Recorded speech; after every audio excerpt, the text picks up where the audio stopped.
राज्यात सध्या आरक्षणाचा मुद्दा चर्चेत आहे। या आरक्षणाच्या मुद्द्यावर शरद पवारांनी सर्व पक्षांची बैठक बोलवण्याची मुख्यमंत्र्यांकडे मागणी केली आहे। ओबीसींचं नेतृत्व करणाऱ्यांनाही संयुक्त बैठकीला बोलवावं, तसंच जरांगे आणि भुजबळांनाही बैठकीचं निमंत्रण द्यावं अशी मागणीही त्यांनी केली आहे। मराठा आरक्षणाबाबत आमची भूमिका सहकार्याची राहील असं शरद पवारांनी स्पष्ट केलंय।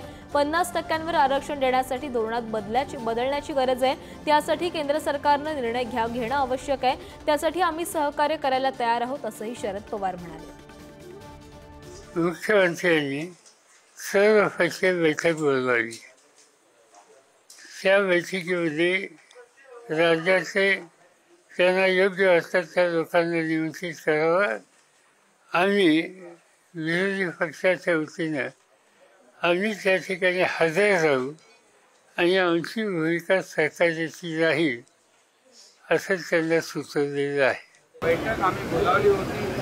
या बैठकीमध्ये संध्याकाळपर्यंत येणार सगळे म्हणाले, परंतु येणार आले नाही आणि या दुर्दैवाने या बाबतीमध्ये हे राज्यामध्ये जे काही दोन समाजामध्ये जो संघर्ष सुरू आहे हा थांबला पाहिजे अशी माझी सरकारची प्रामाणिक भूमिका आहे। आणि म्हणून पवार साहेब मला भेटले त्यावेळेस देखील पवार साहेबांना मी हेच सांगितलं की असं कधी आपल्या राज्यामध्ये पाहायला मिळालं नव्हतं। निवडणुका येतात जातात, सरकार येतात जातात, परंतु या महाराष्ट्राचं जे काही संस्कृती आहे, परंपरा आहे, त्याला बाधा येता कामा नये। आरक्षण द्यायचं हा अधिकार हा केंद्र सरकारकडे पार्लमेंटकडे आहे।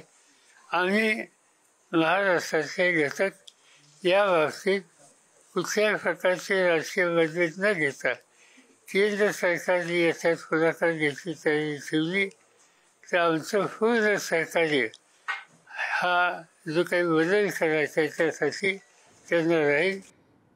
दरम्यान शरद पवारांच्या भूमिकेवर विनोद तावडेंनी प्रतिक्रिया दिली आहे। शरद पवार कुठे झोत टाकतात हे कळत नाही असं वक्तव्य विनोद तावडेंनी केलेलं आहे।